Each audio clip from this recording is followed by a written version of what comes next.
Hi there, it's Natasha and thank you so much for joining me today. Today we are going to be creating a card using this flower stamp set. Now this is one of my absolute favorites that I got recently. And this whole card idea was born from I was using the napkins or the serviettes to create a card, and I had part of a napkin left over, so I really wanted to find some ways that we can use up the bits and pieces left. So that's how I came up with this card idea. Now I will have a slight disclaimer here that this first part of the footage here where I'm stamping out this card here, so I'm stamping it onto some plain white cardstock and heat embossing it with some clear ink. And this was originally filmed for a project that never really got off the ground for me, so I had these sitting here on my desk and I really want to use them up. Now I had two of the same there, and then I also have the leaves, which are stamped from this Stampendous cling rubber stamp set. Now this is a really old stamp set. It's called the Cling Rose Bouquet. I think it has been discontinued, but in effect you really just want to use any sort of leaves that you could use out the side here, because I was not going to fussy cut all of those tiny little ones around there. Now, as I said, it does look a little bit wasteful here, but these were stamped for another project and otherwise were just sitting there. So I would definitely rather use up something that was sitting on my desk than eventually throw it away if it got in my way too many times. So I'm just trying to use up what was sitting here and what had not worked out for another project. So I am cutting out the middle biggest flower here, fussy cutting it out. And then once you have heat embossed with black, it's a really good idea to go around with a nice big black pen or black vivid, or this is a big brush marker from Faber-Castell, and go from the back and colour in those white edges that is the core of the cardstock. And this will make your fussy cutting look a million times better and much more pristine and clean and perfect than it actually is. It definitely helps. Then I did fussy cut out the other one, and I wanted all three flowers from the other one as well. And then I'm going to take the time to go around all of the leaves and all of the flowers with that black pen, which is again a really good tip if you want to improve the look of your fussy cutting. Now these are the napkins that I showed you in a video one or two ago about how to do some cards using napkins or serviettes. And I have this part one here left over, but I just want to keep using up bits and bits and bits to make sure that I get the most out of everything. I love this big blue butterfly here, the blue and the oranges. So I have cut it out. I'm going to remove that little piece of paper on the back, that extra layer that we don't need.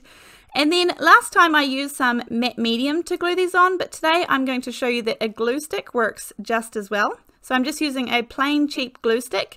Then I will stick it down nice and flat, and I didn't want any wrinkles in mine, but you may, that's up to you. I'm going to dry it with a heat gun to make sure it's really dry because I am going to fussy cut this out.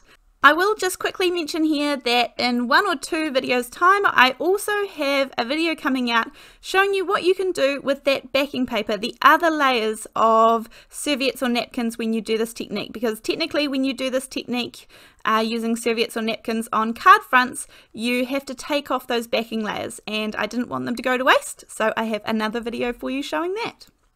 Back to this card, I am using some tumbled glass, just a little bit. Then a piece of watercolor paper. My favorite is the Holtz watercolor paper. It is bright white, it holds up to water really well, and I also love it as a paper to blend my inks on if I'm doing ink blending. I find it much easier to blend on the Holtz watercolor paper than I do on, say, the Nina Solar White or any other papers that I have. Now I just want a really light layer here, but I am going to dry it and then dip it back in, and then dry it and dip it back in, add a teeny bit more ink because I want it to be a little bit darker. This is because I am going to primarily keep my flowers white, and I want them to just stand out from the background just a little bit, but I also don't want this card to be kind of a big bright bold background either. I'm going to use the Sentiment Strips 2. This is an Altenew stamp set, and for this one I'm going to say this calls for a celebration. I really like this sentiment stamp set, and when I pay for a good quality stamp set I want to make sure that I get really good use out of it. So you guys have seen this one a lot in my videos and you'll be seeing it a lot more. I'm going to trim it up so it just becomes a really nice thin strip. That's what I want this to be. And I often stamp sentiments a couple of times on my piece of paper, because if I go ahead and only stamp it out once to begin with, it's Murphy's Law that I will cut that one not straight, or probably cut it straight in half, knowing me, and then I'll have to go back and get everything out again. So I always make sure to stamp them usually twice when I am stamping out sentiments. And then I'm just going to start putting this card all together. When I was looking at it, I felt like the flowers were just a tiny bit white. So I'm going to take some yellow and orange, just really lightly put a little finger dauber over both of them, and have the middle one is orange, but honestly, they kind of look really similar when they're side by side anyway. The two outside ones are yellow, and then I'm going to do the same for that one that will be popped up. And that also brings out the white in the flowers as well. I am using some matte medium, some liquid glue to glue down the flowers, and I've just got it sitting there so I can kind of adjust it around.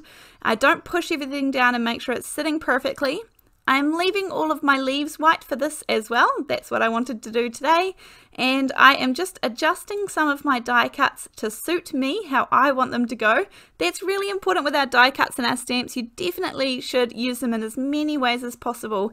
And usually with dies, for me, that means cutting them apart, or once they've been die cut or stamped, I definitely love playing around with them and changing them up to suit what I want. So I am adding in some nice little foliage and bits and pieces. It also means it kind of makes the stamp set not look like I've just used 4 of an identical stamp. It looks like there might have been a couple of stamps that I've used here. So once I have got kind of my little flower arrangement down there in the bottom left hand corner, I am going to pop up that big flower, and that will go straight on top of the other one. Now, I definitely could have skipped this step. However, I feel when I'm making a really basic and kind of clean and simple card, there are not too many bold and jumping out colors on this, that I do need to add interest. And so adding another layer of dimension is a really good way of doing that, and kind of an easy way, because you just have to stamp out the same stamp again. So adding a little bit of foam tape, and in a minute when you see, I will lift this up and kind of show you the side, it really adds a lot to the card.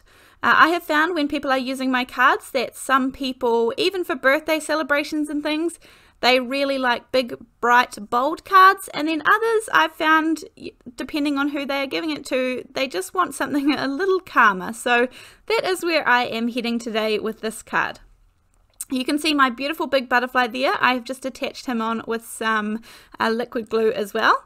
And then I've got my sentiment, which I'm going to add with some of this nice thin foam tape, and that is going to go straight across the middle there. Then I am going to put this whole card front, because this is just a card front at the moment, I'm going to put this on a 4 1/4 by 5 1/2 inch card base. And I always really like putting it on my card bases using liquid glue because of that preferred wiggle time. And I use the Ranger Multi-Medium in the matte finish, and I pop it into these wee bottles. So as I said, with a really simple card, you definitely want to add the finer details, and for me that was adding some glossy accents into just the centers of these flowers. And it looks a little bit cloudy whilst it is wet, and then it will dry perfectly clear. So that is my card for today. You can see that beautiful dimension that is added when I added the flower into the middle there. Anyway, thank you so much for joining me. I really appreciate you guys and the support you are giving me. Thank you so much, and I look forward to seeing you in the next video. Thanks, bye!